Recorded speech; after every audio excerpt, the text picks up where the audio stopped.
Hey, what's going on, everybody? My name is Agent Psycho, aka Toes98. This is a video that I've been working on and off for about 5 or 6 months now, ever since January.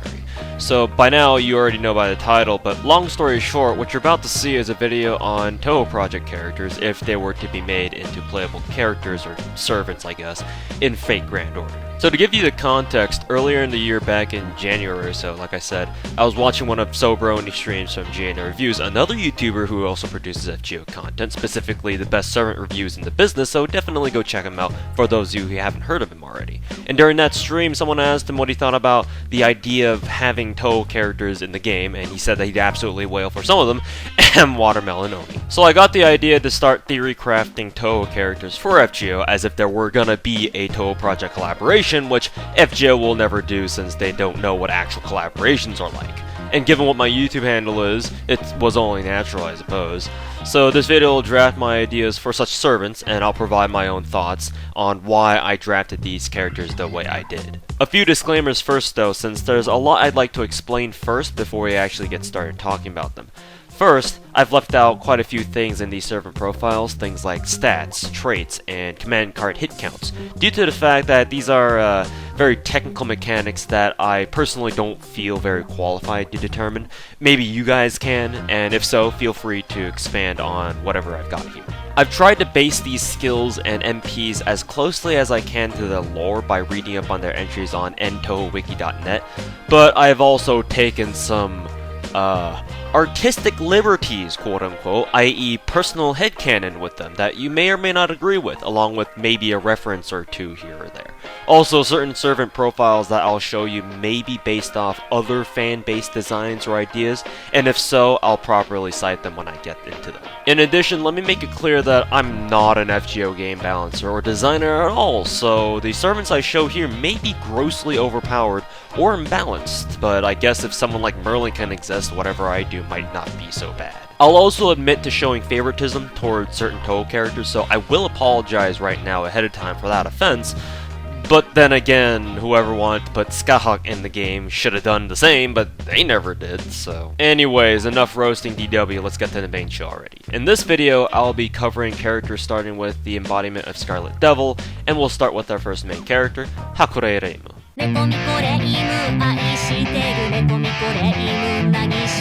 Gold Digger Miko is gonna be a 4-star welfare caster. I imagine that if there were ever going to be a Touhou collaboration with FGO, then it would make sense to have Reimu as the event welfare or something, and she has a 3A deck. Her first skill is Spirit Control B+, which increases a target ally's attack, crit damage, and star absorption for 3 turns on a 7 to 5 turn cooldown. Attack and crit damage are increased from 10 to 20%, and star absorption is buffed by 300 to 600%. This skill is based off Reimu's power of aura manipulation, which is stated to allow her to, quote, control the natural spirits of living things, but apparently it's not very well described, meaning that I have some relative freedom in regards to what kinds of effects it would have as a skill. So I modeled this skill after Bryn's third skill, Hero's Bridesmaid, because a targetable star absorption seems like it's a very rare skill in the game.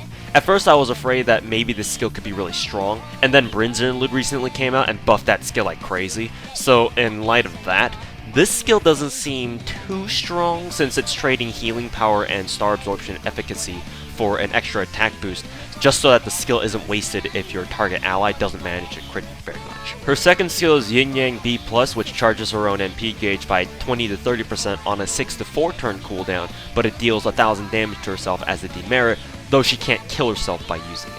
This is very obviously ripped from Shiki's skill set, but I figured it just makes too much sense here. If you know anything about Reimu, I shouldn't have to explain to you why this skill is probably appropriate for her to have. To note, however, Reimu's version of this skill is 1 turn faster, so it might be super strong just because of that, but I think the health demerit balances it out still, considering the fact that Reimu is supposed to be only a 4-star.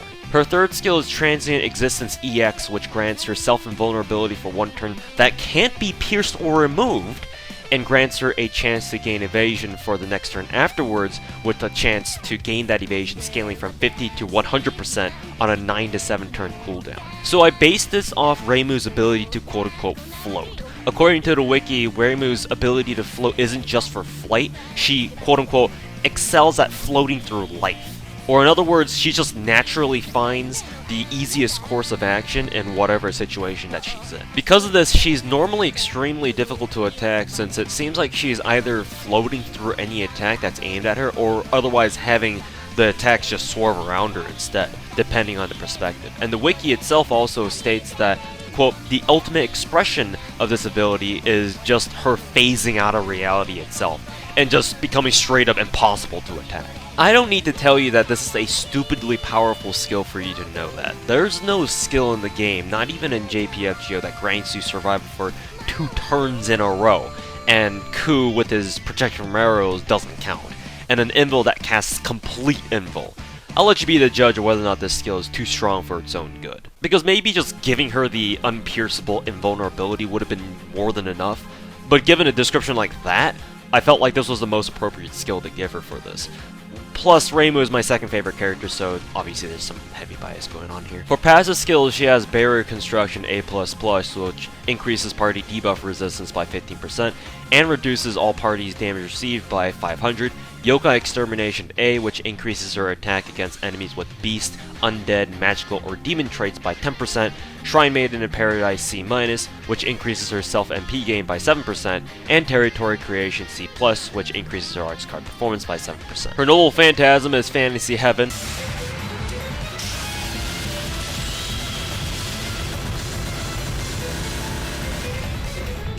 which is an Arts AoE MP that first boosts her own MP damage by 20%, and then deals 450 to 750% damage, depending on MP level, and grants a 20% attack and defense boost to the party for 3 turns afterwards, and it regenerates party HP for 3 turns between 1500 to 3500 HP, also for 3 turns.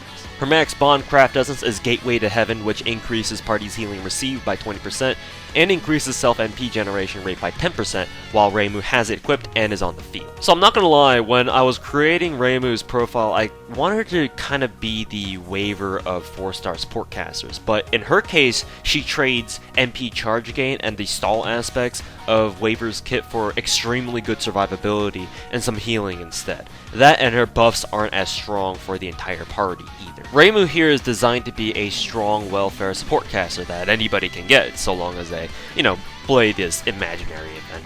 We have Waver and Merlin, who are the 2 strongest servants in the game already, but they're both 5 stars, meaning that you need to roll the Godja for them, obviously.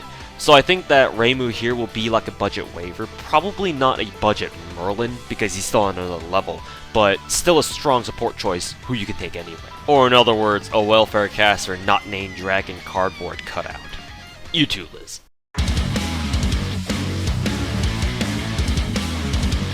Hakure Reimu Alter is also a 4-star caster, but this time she has a Nier Automata deck. If you're familiar with the Mugen fighting game scene, which she's from, you may know her better as Maga Reimu or something like that. Her first skill is Yin Yang A+, which recovers between 1000 and 3000 HP and grants herself Gut status for 5 turns, which allows her to revive between 300 and 1300 HP at a demerit of 20% MP gauge on a 9 to 7 turn cooldown. Of note, this skill can be used even if she doesn't actually have 20% MP gauge, and in that case, she'll just lose all her MP gauge instead. Again, I took the skill from the Shikis, this time from Void Shiki, and I added a Guts effect in exchange for a much longer cooldown and a less effective heal, but I guess if you have Guts, any healing effect attached to it doesn't really matter all that much for the most part. Her second skill is Reverse Spirit Control B+, which drains a target ally's HP by 2500 first, which is a demerit that actually can kill that ally, even Reimu Alter herself. But it increases party's MP gauge from 10 to 30%, party's MP damage from 6 to 12%, and attack from 10 to 20% on an 8 to 6 turn cooldown. This skill is special in that even if you end up killing your ally with it, your ally will die first, bring in your backline servant, and then apply the buffs, allowing the servant coming into the team from the back line to receive the buffs so that they won't get wasted on the servant whom you killed to proc the effect. Note that this demerit will also trigger Guts and Pierce Evade, but it can't pierce invulnerability. I designed this skill so that you can enable your entire party to throw out MPs altogether. In my opinion, which may or may not be relevant at all, the problem with tactics is that sometimes you end up in a situation where one or two of your servants just need a little bit more MP gauge for you to use it to its fullest potential. So this skill addresses that and then some, since it has a party attack buff on top of it, albeit at the cost of health from one of your party members. Her third skill is Transient Existence Shadow A, which removes her own debuffs, grants her evasion for one turn, and gives her a chance to gain evasion again for another turn, with a chance to gain that second evasion going from 50 to 100% on an 8 to 6 turn cooldown. Similar to Welfare Reimu's third skill, but weaker in terms of sheer survivability since she doesn't have a true invul attached to it, and instead just has standard evasion. But still a super strong skill just because she can potentially have evasion for 2 turns straight. That, and it has a slightly shorter cooldown, and has a self-debuff cleanse to help out her overall survivability. Her passive skills are Barrier Construction C, which increases party debuff resistance by 8% and reduces all incoming damage to the party by 200, Yokai Extermination A+, which increases attack against enemies with beast, undead, magical, or demon traits by 11%, Shrine Maiden of Lost Paradise C-, which increases resistance to stun, fear, or charm effects by 20%, and Territory Creation E, which increases her own arts performance by 2%. Her Noble Phantasm is Nightmare Heaven, which is a single target buster MP that first increases her own MP damage by 20% before doing between 600 to 1000% damage, depending on MP level, decreasing target MP gauge by 1, and inflicts fear on target for 3 turns between a 30 to 70% chance to stun them per turn. Her max bond CE is Illusionary Darkness, which grants the party 2-hit evasion that's immune to evasion pierce but not invul pierce while she has it equipped and is on the field. This effect only applies to the teammates who are with her at the time that she's deployed, meaning that Reimu Alter can be kept in the backline and then brought in to activate her CE's effect. This is a really strong max bond CE, but then again, in my opinion, that may or may not matter. I think that max bond CE effects are kind of bland and not too interesting in the grand scheme of the game. Sure, on the right servants, the whole plus 15% attack, or buster performance, or arts performance, or the like is really strong, case in point, Touhou, but a lot of max bond Cs in the game right now aren't really worth using. And so I wanted to make Reimu Alters a little bit different, and give people a reason to use her max bond CE. But by now you should be able to tell that I designed Reimu Alter to be a kind of hybrid alternative support slash DPS caster with her buster single target MP. But yes, I know what Sober only thinks about DPS caster in this game, don't worry. I think that Welfare Reimu is still going to be a better support, but you want to use Reimu Alter in fights where you need a strong 4-star DPS caster with a buster MP. Of note, currently at the time of me writing and recording the script for this video, FGO doesn't have a 4-star caster who's got a single target buster MP and can buster Brave Chain, so Reimu Alter will have a niche to herself if she were to be put into the game, which we all know will never happen.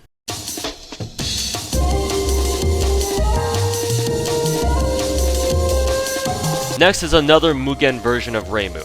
You can kind of tell that I really like Reimu. This time it's Demon Reimu, or Oni Reimu if you prefer calling her that.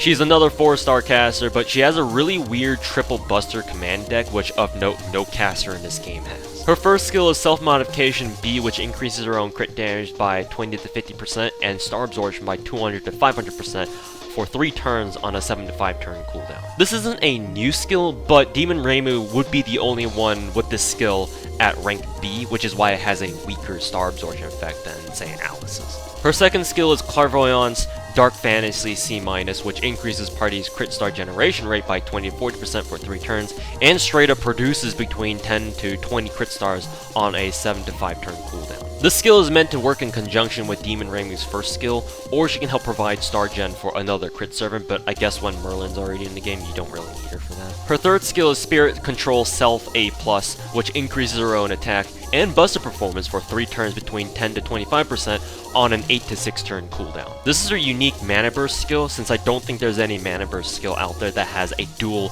attack and buster buff. This might be a bit strong though, but fuck it. Her passive skills are Barrier Construction Demonic EX, which increases her debuff resistance by 20% and decreases all incoming damage by 750 to herself. Yokai Extermination A+, which increases her damage against enemies with Beast, Undead, Magical, or Demon traits by 11%. Shrine Maiden of Lost Paradise C+, which increases her resistance to Stun, Fear, or Charm effects by 27.5%. Territory Creation E-, which increases her own arts card performance by 1%. And Man Enhancement C, which increases her own Buster performance by 6%. Her Noble Phantasm is Shingoku Sets, which is a single target Buster NP, which first increases her NP damage by 20% before doing between 600 to 1000% damage depending on NP level, inflicting the Demonized status on target for 3 turns, which causes the target to take 20% extra damage from evil enemies, and decreasing enemy defense by 20 to 40% for 3 turns depending on overcharge level. Her max bond CE is Shrine Maiden of Destruction, which permanently increases party attack by 6% every time a party member is defeated, which also includes herself, while she has it equipped and is on the team. She can even be on the back line for her bond CE to take this effect. Demon Reimu is a Berserker caster pretty much, and she's tailored to fit in well with the Merlin meta so that she's top tier, Omega Low. Of note, the Demonized status effect is what I'll call a custom quote-unquote effect, which just means that it's an effect that I made up, and I'll be using that term a few times throughout this video. We don't have any casters in the game with triple buster command card decks, which made sense because they're not supposed to have them, so this is my little experiment to see if I can make a true DPS caster. Furthermore, she's super effective against evil enemies because of her whole Demonized thing, which is an effect that I made unique to her, and the overcharged defense debuff.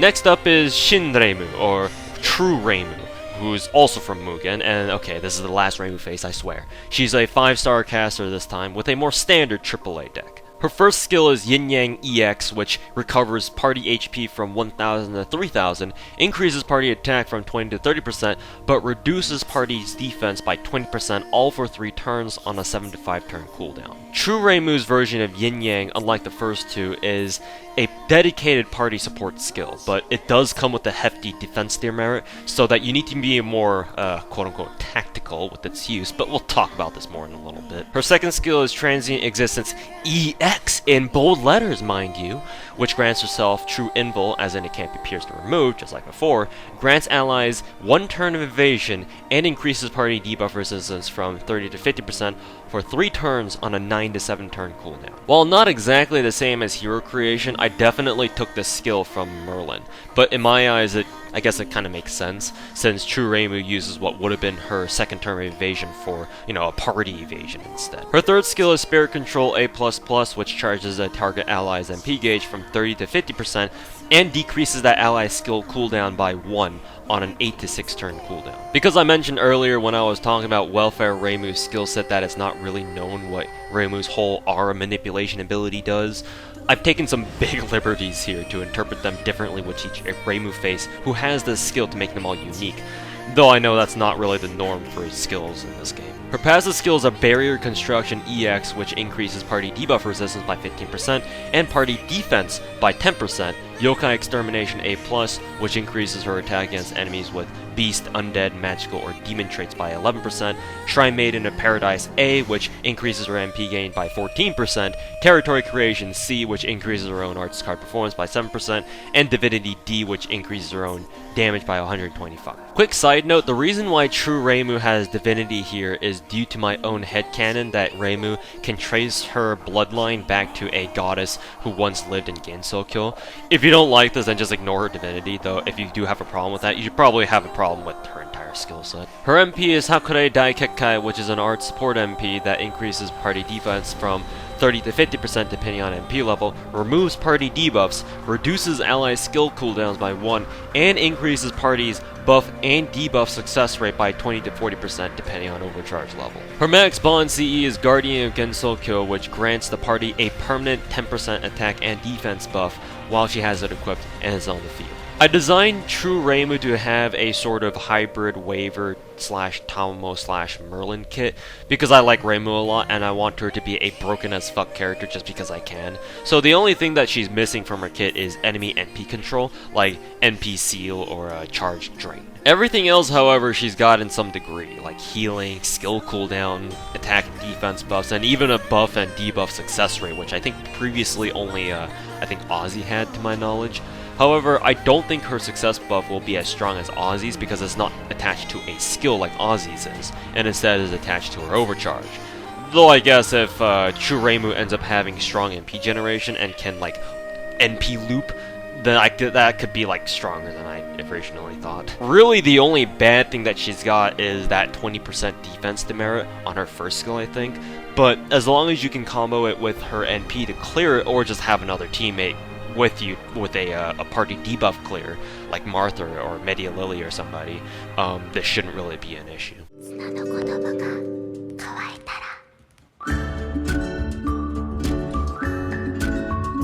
Next is the second main character, Kirisame Marisa. She's the quote-unquote second welfare 4-star caster with a 2A 2B deck. Her first skill is Mana Burst Star A, which increases her own buster performance from 20 to 30%, produces between 15 to 25 crit stars, and increases her own star absorption from 200 to 500% on an 8 to 6 turn cooldown. I wanted to make Marisa a crit caster too, similar to Alice, but I also wanted to give her some sort of Mana Burst skill because I feel like it makes sense with Marisa's character being all flashy and putting a lot of energy and flair into her attacks. So here we are, I guess.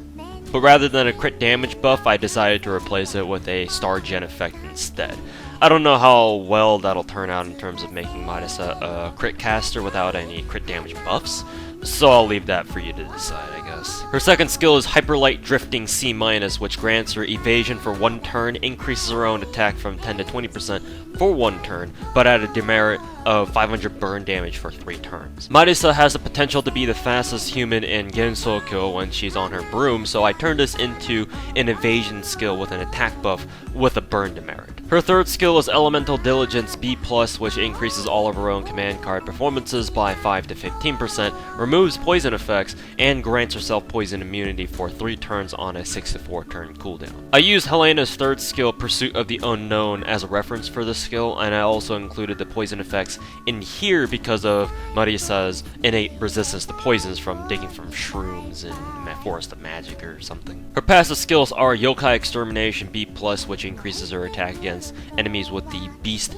Undead, Magical, or Demon traits by 9%, Territory Creation D, which increases her own arts performance by 4%, Item Construction Odd EX, which increases her healing received by 10%, Riding C, which increases her own quick card performance by 6%, and Trained Imitation B-, which increases her own attack and defense against a particular enemy class if an enemy of that class attacks Marisa by 2%, up to 5 times, and this effect is immune to enemy buff removal skills or effects. Trained Imitation is because of Marisa's ability to copy other people's spells and attacks and put her own twist on it, but I wasn't able to make it an active skill, so here it is as a passive skill instead. I think it works out this way, I don't know. Her MP is Love Sign Master Spark, which is an AoE Buster MP that first grants her sure hit for 1 turn, and then deals 300 to 500% damage depending on the MP level, burns all enemies for 500 damage every turn for 5 turns, and reduces their crit chance for 3 turns from 10 to 50% depending on overcharge level. Her max bond CE is Just Borrowing, which increases all allies' Buster, Arts, and Quick performance by 8% while she's on the field. I designed Marisa here to be a burst damage AoE caster who's self-sufficient in terms of buffs, with the exception of a crit damage buff. I think she'll be best at farming since all 3 of her skills give her buffs, or when you need a potential crit caster and you don't have access to Alice or Tituba.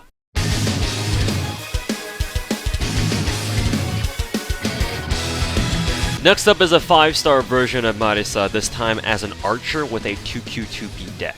However, this Marisa is not canon. I'm just running with fan art of Marisa that depict her as a kind of like a gunslinger type of girl. Adding to this, I also imagined Archer Marisa to be, like a sort of a older, more experienced Marisa who ended up favoring firearms as a way to fight using magic and whatnot. That, and I just really like servants who use guns, like Billy, for example.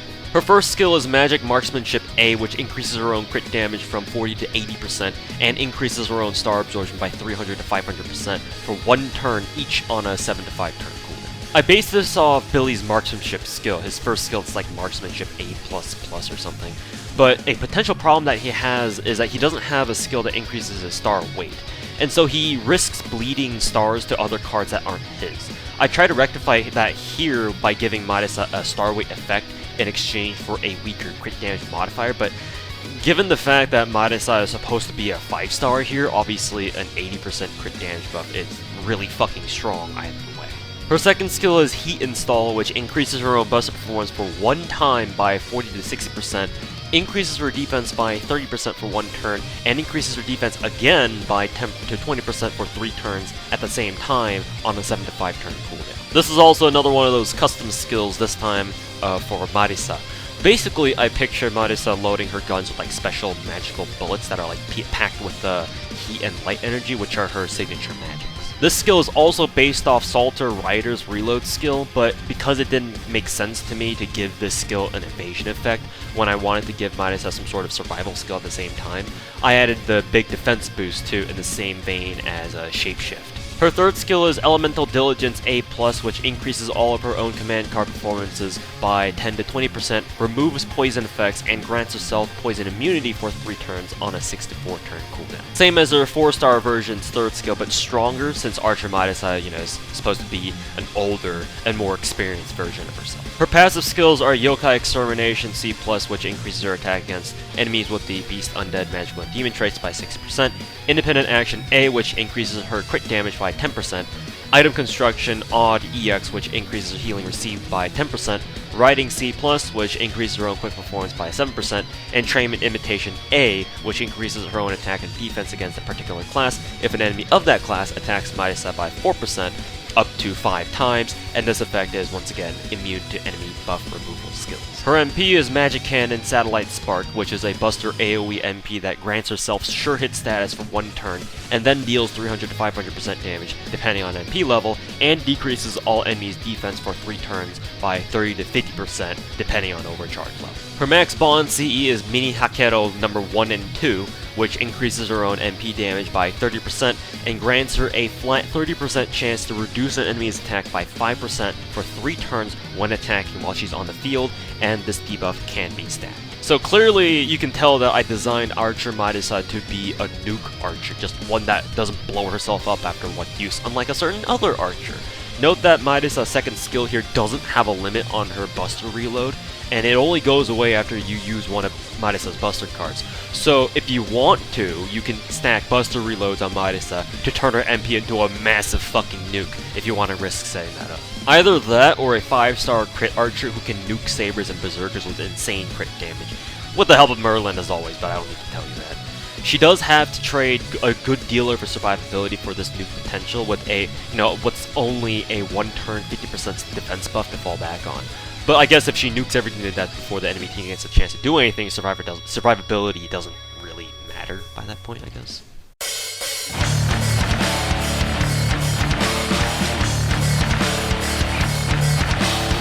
Now finally onto the actual embodiment of Scarlet Devil characters, starting with Rumia, of whom there are quite a few versions of too, so bear with me on this. Vanilla Rumia is a 2-star assassin with a triple Q deck. Her first skill is Human Consumption C+, which increases her own attack against humanoid enemies for 3 turns by 30 to 50%, and has a low chance to stun all humanoid enemies with a 20 to 30% chance on an 8 to 6 turn cooldown. This is from Rumia's lore as a man-eater, but evidently she's not that great on it, hence the C+ rank.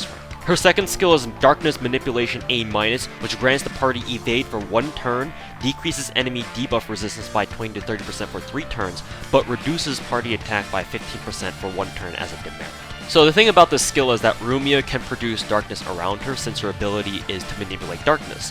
I interpret this as giving her team 1 turn evasion, but the demerit here is because while the enemies can't normally hit them, Rumia herself can't normally see out of her own darkness, which I interpret here as a damage temp penalty since the people inside her own darkness have decreased accuracy with their attacks or something like that. Don't think too hard into it. Well, we probably all have it by this point. Her third skill is Moonlight Marvel B++, which increases party quick performance, star gen, and crit damage, all by 20 to 30% on a 5 to 3 turn cooldown. This is my attempt at making a quote-unquote proper quick support server in FGO, but since I know shit about this game, I'm probably not making a quick revolution here.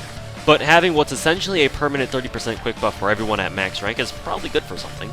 Probably, unless Cockwards has something to say about it. Her passive skills are Presence Concealment B+, which increases her own star gen by 9%, and Innocent Monster A+, which increases her own crit damage by 10%. I don't actually know if Innocent Monster can be a passive skill.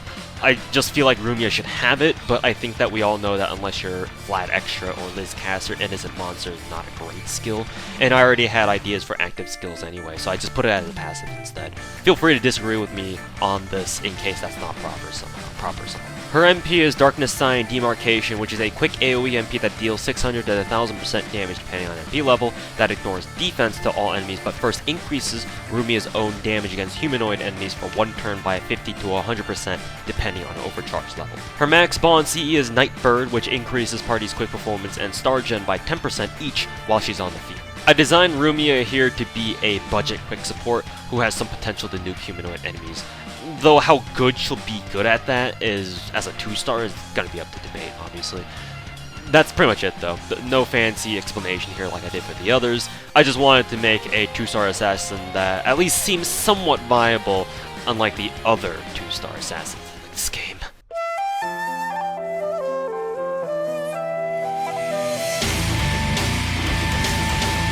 The next two Rumia faces are both fan ideas that aren't mine, but I stumbled upon them a long time ago, and I thought they'd be cool to flesh out as servants in FGO when I was, making this video. The first one is Reimu Alter, which is who we're going to talk about right now. A 2-star Saber with a 2Q2A deck.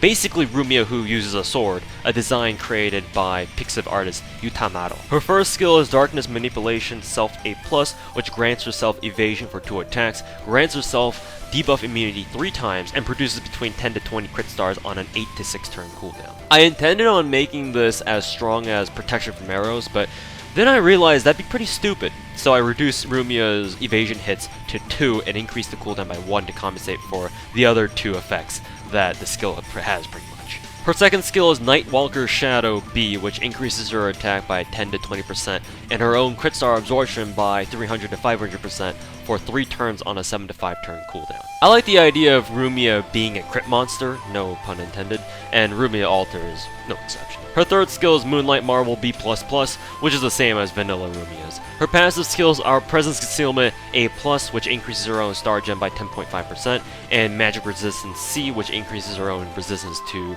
debuffs by 15%. Her MP is Night Reverie Night Stalker, which is a quick single target MP that does 1200 to 2000% damage depending on MP level, but first increases her own damage against humanoid targets by 50 to 100% for 1 turn. And her max bond CE is the Red Ribbon, which increases party quick performance and crit damage by 10% while she's on the field. I designed Reimu Alter to be a cheap crit saber who can also be a good party quick support.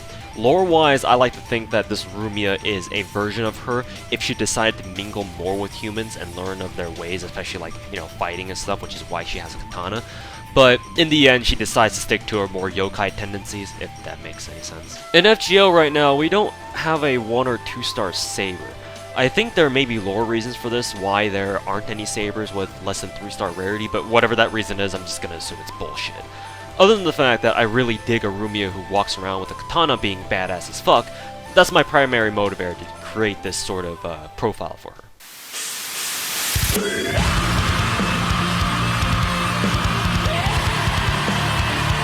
The third Rumia face we have here is Executioner Rumia, who's a 2-star Lancer with a 2Q2B deck. This is another fan design, this time created by Pixiv artist Kuroyume, aka Dark495. By the way, this artist himself didn't give her that name. The whole Executioner thing is just a name that I made up so I can differentiate her from the other Rumias I've made profiles for.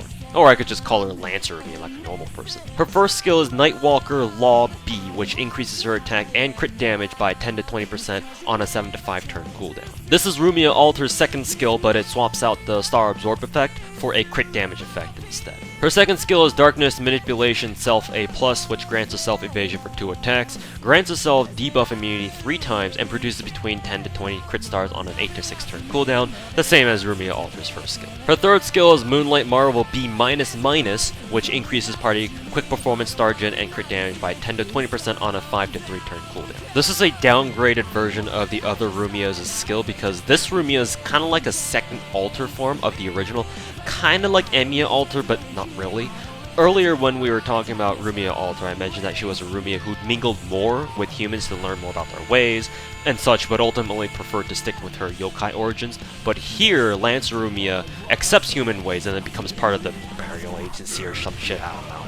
Probably doesn't even make any sense, but fuck it.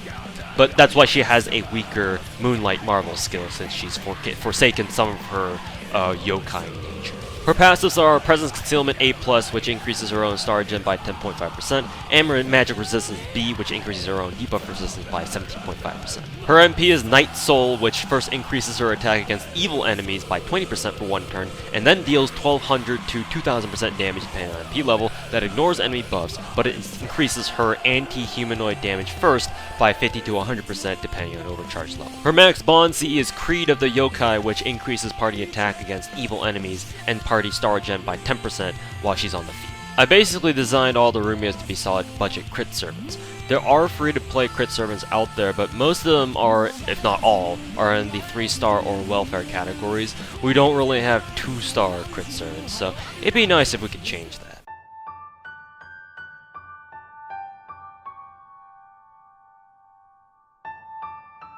Now for the final Rumia face.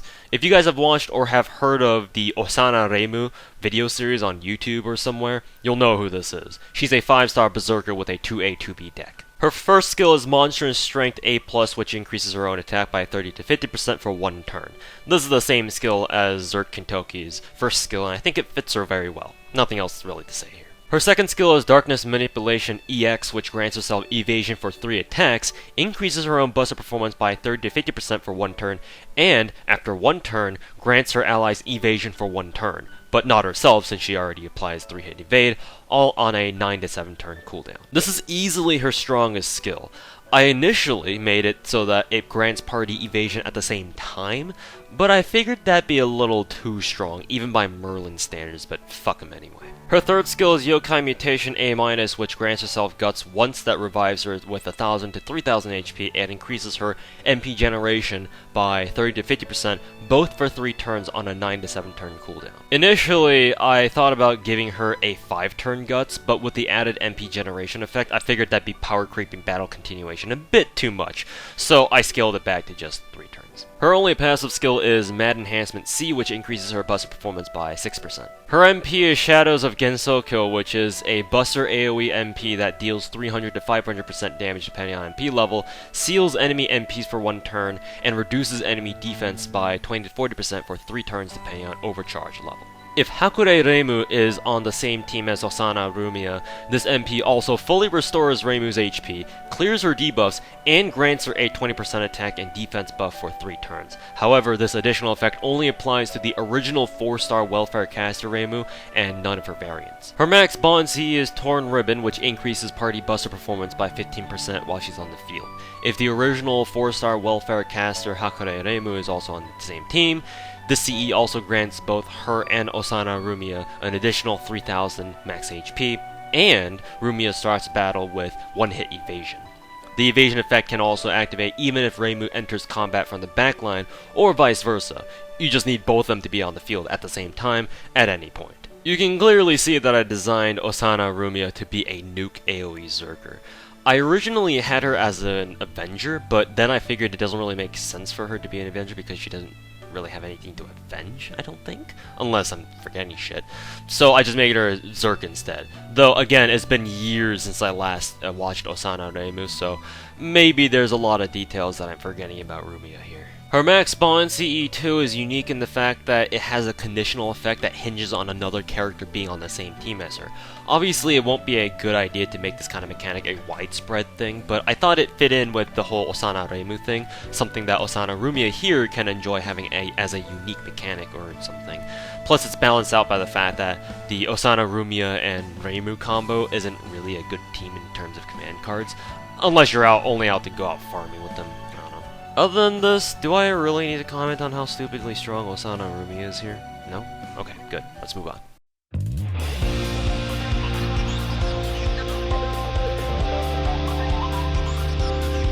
Next is Cirno. You all knew this was coming. She's a 1-star Berserker with a triple B deck. Her first skill is Frog Freezing C+, which increases her own attack by 10 to 20% and reduces one enemy's defense, again by 10 to 20%, both for 2 turns on a 7 to 5 turn cooldown. If you know stuff about Cirno's lore, you'll know that this skill is based off her propensity to freeze frogs for fun, and I translated that to a short attack buff and defense debuff. Her second skill is Cold Snap B, which increases party defense except herself by 20 to 40%, reduces damage taken by party except herself from 500 to 1000, and reduces her own defense by 20% as a demerit, all for 3 turns on a 7 to 5 turn cooldown. So the reason why this skill penalizes Cirno so much is because according to the wiki, while the exact nature of Cirno's cold manipulation ability is unknown, Udonge quote-unquote speculates that she warms up inside as a result, implying that Cirno actually absorbs heat around her.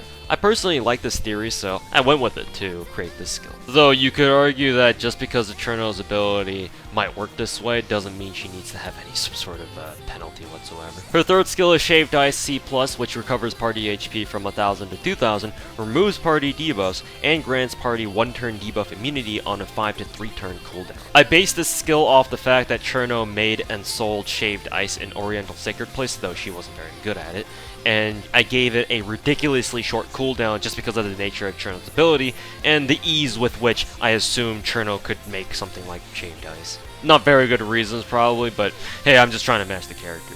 Her passives are Mad Enhancement D, which increases her own buster performance by 4%, and Cold Manipulation EX, which heals allies except herself by 500 HP every 2 turns.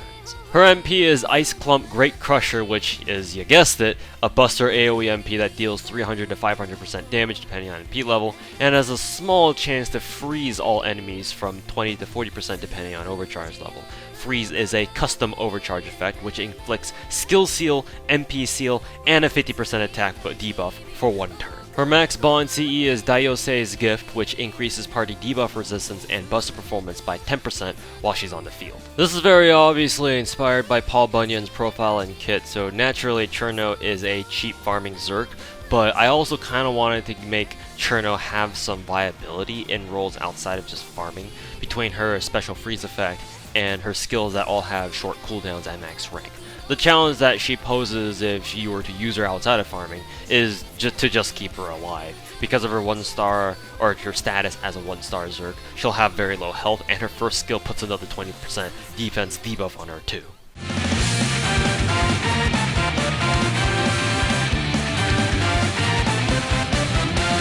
Next up is Hong Meiling, or Maiden, I suppose, a 3-star Berserker with a very weird triple arts deck. Oh god, a Berserker who doesn't fit into the Cock Wizard meta. Oh dear. Her first skill is Unconscious Mastery A++, which grants herself evasion for 1 turn, increases her own star absorption by 2000 to 4000%, and increases her MP gain by 20 to 40% for 3 turns on an 8 to 6 turn cooldown. This is a clear reference to the whole sleep fighting thing that shows up in like anime and manga and shit, and because Maiden or Meiling, or whatever you pronounce her name right, takes naps right in the middle of the day. Keep in mind that this skill's Star Absorb effect isn't as strong as some other Zerk Star Absorption effects, Eternal Arms Mastery, so she'll still have some trouble gathering stars for herself depending on the types of teams you run with her. Her second skill is Tai Chi Chuan A+, which ignores invincibility for 1 turn, increases her arts performance by 20 to 30% for 3 turns, and recovers HP by 1000 to 4000 on an 8 to 6 turn cooldown. This skill is a reference to her whole Chinese martial arts stuff. It also has HP recovery because Tai Chi Chuan, or butchering that name obviously, allegedly has health benefits and is a good form of exercise, or at least some forms of it that aren't dedicated to self-defense and martial arts. Her third skill is Chi Manipulation C+, which increases her own crit damage by 30 to 50% for 3 turns. Again, another lore reference, this time to her ability to manipulate Chi. Her only passive is Mad Enhancement E-, which increases her own buster performance by 1%. In other words, damn near useless. Her MP is Flower Sign, Colorful Light Lotus Palm,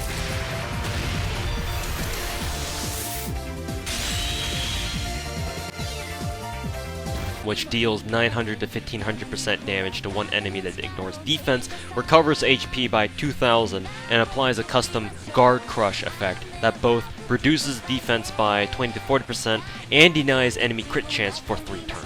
Her max bond C is a gift from Miss Sakuya, which increases party's arts and crit damage by 10% while she's on the field. Right now we don't have a Berserker with a triple arts deck, and it's probably for the best if it stays that way, given what the meta currently is and probably will always be. But since I'm a sucker for arts teams and I'm always trying to come up with new shit to varying effect, I've tried making Meiling a dedicated arts crit Berserker. The game plan with her then is to have her spam arts cards and her MP while throwing in an additional crit here or there to further boost her damage. She's also got an evasion and 2 health regen effects, one as a skill and the other tied to her MP, so she has plenty of chances to keep herself alive. I tried thinking of other classes that Meiling could fit into, but the problem with FGO, or just Fate in general, is that there really isn't a good class to put brawler types into. Well, maybe with the exception of Assassin, with Assassin Lee Shuwen, if is anything to go by. Oh, and speaking of Lee, by the way, Meiling's skill set is basically a slightly modified kit of his, so shoutouts to him, I guess.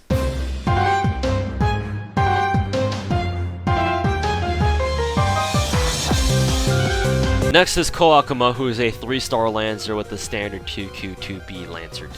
Her first skill is What a Succubus A-, which has a chance to charm all male enemies for 1 turn from 50 to 100% on a 7 to 5 turn cooldown. Because we don't know all that much about Koa, I more or less have to resort to like fan ideas or whatnot for skills, and one of these fan ideas is that Koa is actually a succubus or something, so I just went with that for his first skill. Her second skill is Indoor Beach Stand Manager B+, which recovers party HP by 1500 to 2500 and increases party defense by 10 to 20% for 3 turns, and charges party MP gauges by 10 to 20%, all on an 8 to 6 turn cooldown. This skill is based off her cameo appearance in Inaba of the Moon and Inaba of the Earth, where she runs a literal indoor beach stand. Her third skill is Memories of Makai C, which increases MP damage for 1 turn by 20 to 30%, grants herself Invul Pierce for 1 turn, and then stuns herself for 1 turn after 1 turn as a demerit on a 7 to 5 turn cooldown. Again, another skill that's based on another fan idea that Koakuma may be a demon from Makai, and given that she's supposed to be at least part succubus with her first skill, in my eyes I think that makes at least a little bit of sense. Well, maybe. The delayed self-stun is a combination of my own headcanon and me taking the skill from Fran's Overload skill. Since a 20 to 30% MP buff skill is pretty damn strong, especially on a 3-star, I thought of ways to balance it out with a demerit and decided to use a delayed stun effect because maybe Koakuma is traumatized by her experience living in Makai or something.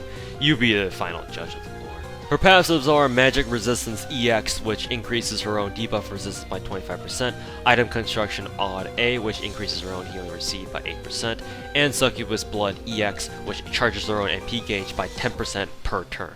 Hey, did someone say power creep? Her MP is Heart Pierce Mistletoe, which I'm pretty sure I'm butchering again, which is a Buster AoE MP that deals 300 to 500% damage and drains the MP gauge of all enemies by 1, and it has a chance to both paralyze and insta-kill all enemies. Paralysis is another custom effect that stuns enemies for 2 turns instead of 1, and both paralysis and insta-kill have a 10 to 30% chance of triggering. Her max bond CE is the diary that Patchouli-sama and I share, which grants complete party immunity to enemy charm skills and increases party HP received by 20% while she's on the field. Quad Koa's MP is something of my own headcanon, keeping in line with the Norse-themed attacks that Remilia and Flandre have, Gungnir and Levitain, or however you say that too. My Koakuma headcanon is that she escaped from Makai and sought refuge with Remilia in the Scarlet Devil Mansion, and that Remilia decided to grant her asylum in exchange for her working in the mansion, and Koakuma learned how to use Mistletoe or something during her time there. Something like that. Though, admittedly, Mistletoe isn't Norse like the others, it's Icelandic. Other than headcanon, I designed Koakuma to be a cheap farming lancer with some general purpose utility.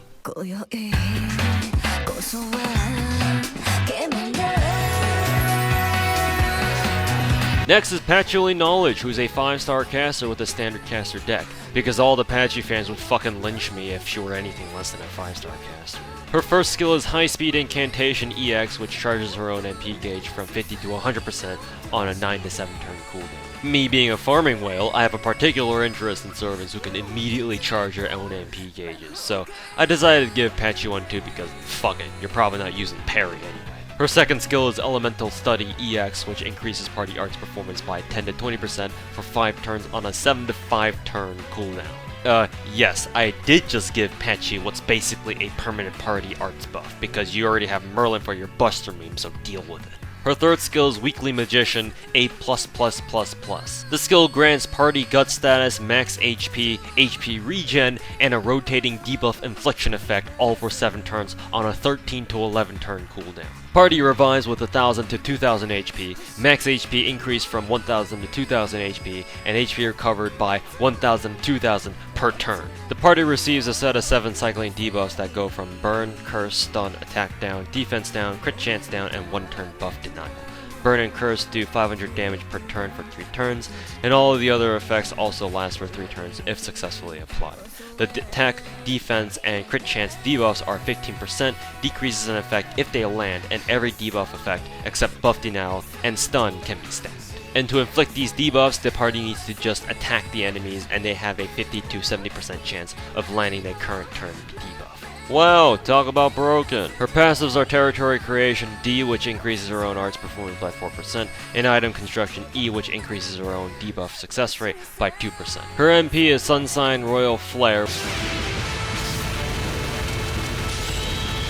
which is an arts AoE MP that deals 450 to 750% damage, and afterwards increases party attack and damage dealt by 20% and 1000 for 3 turns respectively, and charges party MP gauges from 10 to 30% and applies burn status on all enemies for 600 to 1000 damage, both for 3 turns. Her max bond CE is the Philosopher's Stone, which charges party MP gauges by 15% every 2 turns while she's on the field. Honestly, I don't know what kind of monster I turned Patchouli into here. All I'll say is that I intended to make Patchouli a strong-ish support caster, but then again, that's also what DW probably thought when they made Merlin. So I'll leave this for you guys to decide.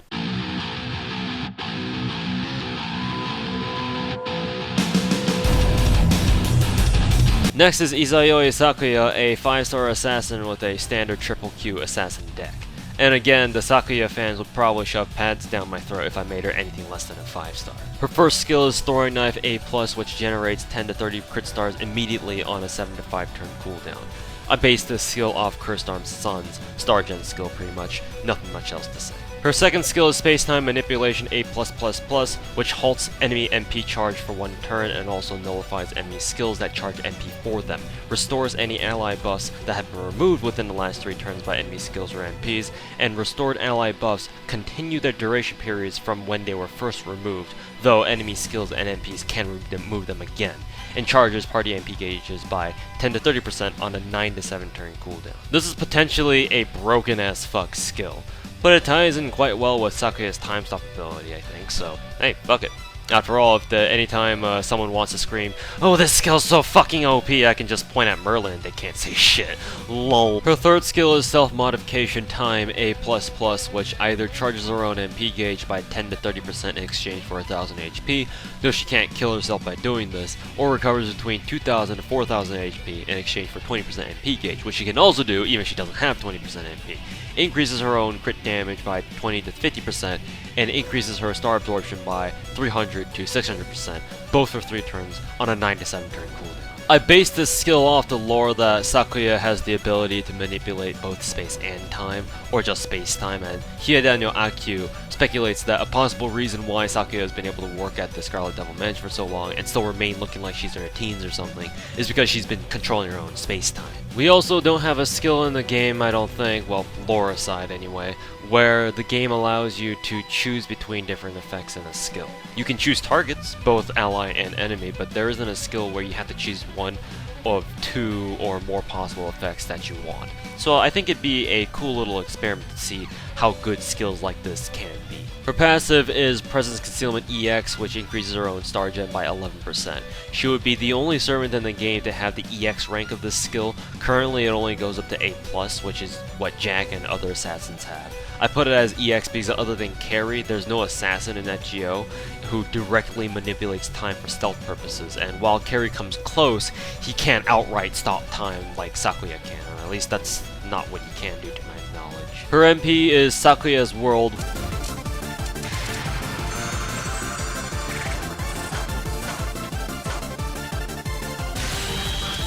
which is a support arts MP that completely nullifies the enemy's turn, or in other words prevents them from attacking, gaining charge, or using skills, and the conditions, as in their buffs and debuffs, are frozen for 1 turn, grants all allies 1-hit evasion, and produces 10 to 30 crit stars depending on MP level.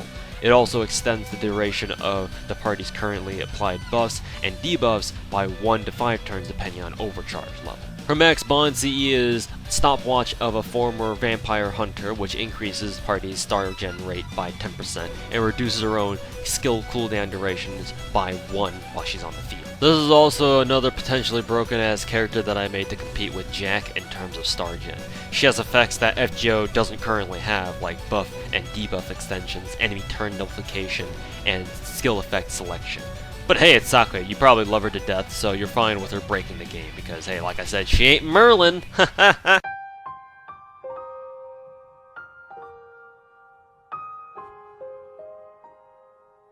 Next is Remilia Scarlet, who is a 5-star Lancer with a standard Lancer deck. Her first skill is Bloodsucker A, which has an 80 to 100% chance to reduce one enemy's MP gauge by 1 and charges her own MP gauge by 20 to 30% on an 8 to 6 turn cooldown. As you can probably tell, I basically just ripped this skill straight from Berserker Vlad because of the fact that Vlad is also a vampire, and that Remilia is obsessed with telling people that she's supposed to be the descendant of Count Dracula or some shit. Her second skill is Scarlet Devil A, which increases her own attack and defense by 10 to 20% for 3 turns and increases party attack, including her own again, by 10 to 20%, also for 3 turns on a 7 to 5 turn cooldown. Originally, I planned on ripping Berserker Vlad's Legend of Dracula skill and giving it to Remilia, but I decided to put my own twist on it and gave it a party charisma instead, but I had to nerf Remilia's self-buffs in order to compensate. Her third skill is Fate Manipulation EX, which has 1 of 2 effects. The first effect is that fully restores an ally, which both grants instant full HP recovery and cleanses their debuffs if they have any,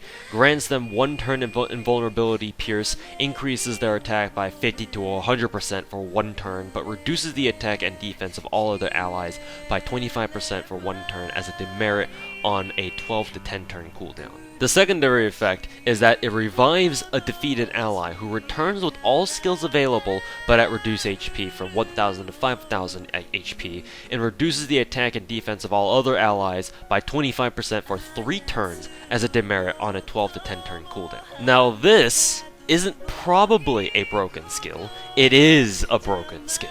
I base this off the lore that Remilia's ability is to change fate, but kinda like Cirno's ability to manipulate cold, no one really knows how Remilia goes about doing this exactly, or if she can even consciously use this ability, which means that I'm basically free to do whatever with it. So I gave this skill 2 effects, one that hyper buffs an ally and another that revives a defeated ally.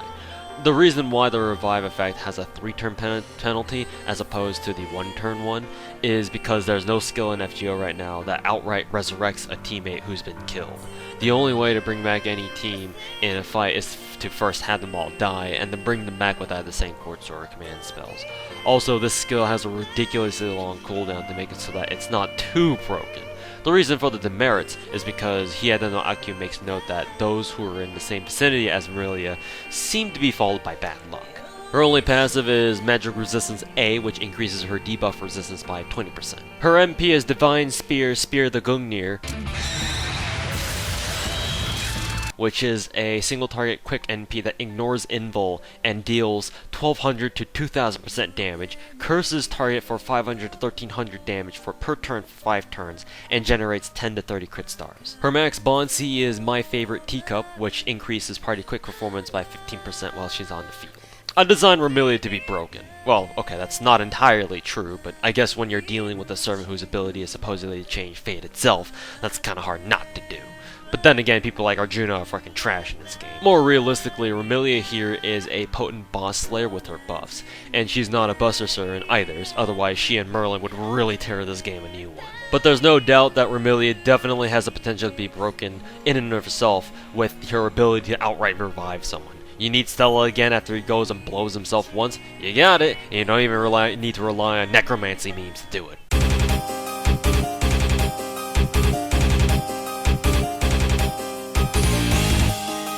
The next one is another Remilia face, but don't worry, this is the only one.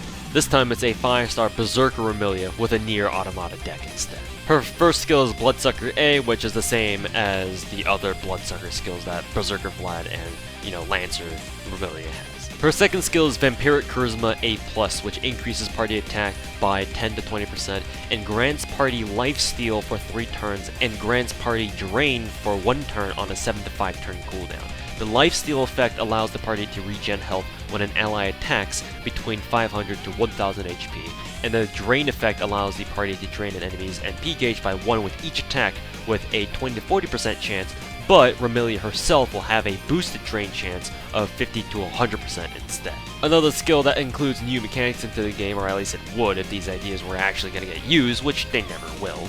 While there have been attack drain effects, I'm pretty sure that outside of event battles or gimmick battles, there aren't any skills that actively grant a drain effect.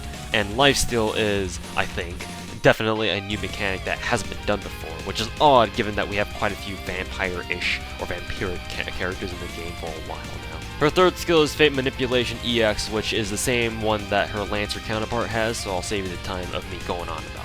Her only passive is Mad Enhancement D, which increases her own buster performance by 4%. Her MP is Scarlet Devil, and yes, that's actually what it's called based off the spell card that goes by the same name. Which is an art single target MP that deals 600 to 1000% damage and inflicts MP seal on an enemy for 2 turns and fear with a 20 to 40% chance to stun for 3 turns. Her max bond CE is Chains of Fate, which increases party buster and art's performance by 10% when she's on the field. Basically the Berserker version of Lancer Remilia, but I designed Zerk Remilia to be like Vlad, an Arts Zerker, but that's only because of my bias towards Arts teams, and Vlad is my favorite Berserker in the game because he can chill Emkel, and he can be put into Arts teams.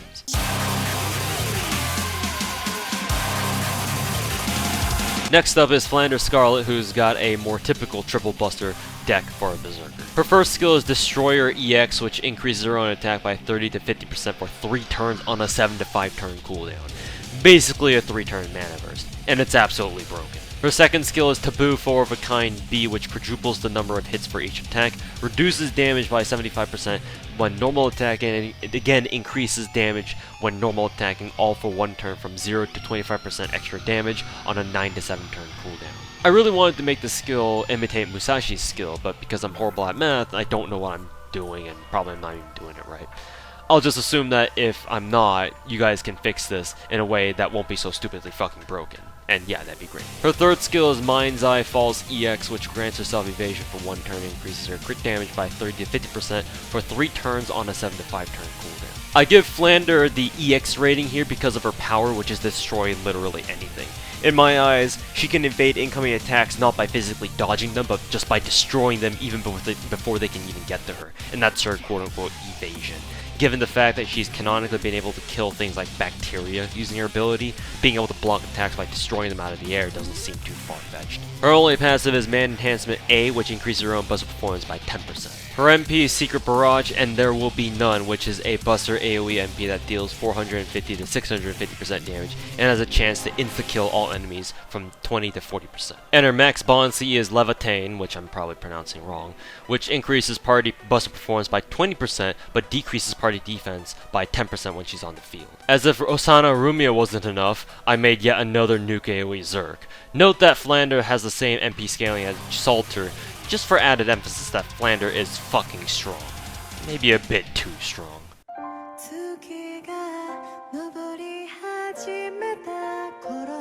And finally, we have a Flanderface, who's a 5-star Avenger this time, with a 2A 2B deck. Her first skill is Mind's Eye False EX, which is the same that her Berserker self has. Her second skill is Mystic Eyes of Destruction EX, which ignores invincibility, increases her own buster performance by 20 to 30%, and reduces the defense of all enemies by 20 to 30%, all for 2 turns on an 8 to 6 turn cooldown. I base this off the Shiki's Mystic Eyes of Death Perception skill.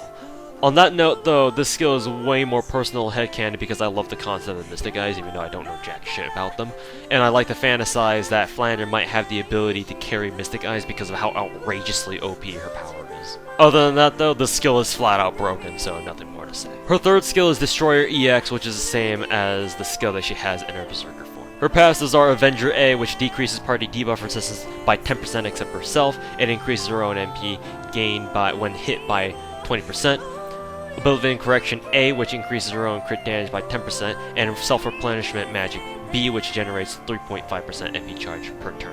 Her MP is QED Ripples of 495 years, which is a single target buster MP that deals 600 to 1000% damage and has a chance to insta-kill the enemy from 30 to 50%. Her max bond CE is a Midnight Walk, which increases party buster performance by 15% while she's on the field. If you thought Zerk Flan was strong, Avenger's Flan is even worse.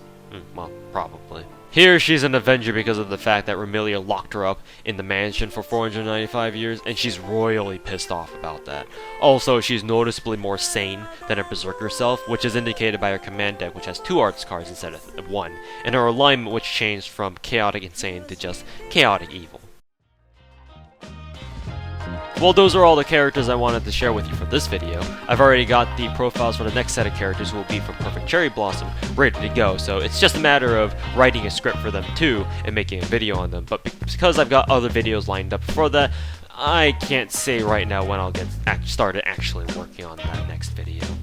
But in any case, hope you guys have enjoyed this video, and in case you're salty about any of these, just remember, it's only a game. Why you have to be mad? Thanks for watching, guys, and until next time, deuces.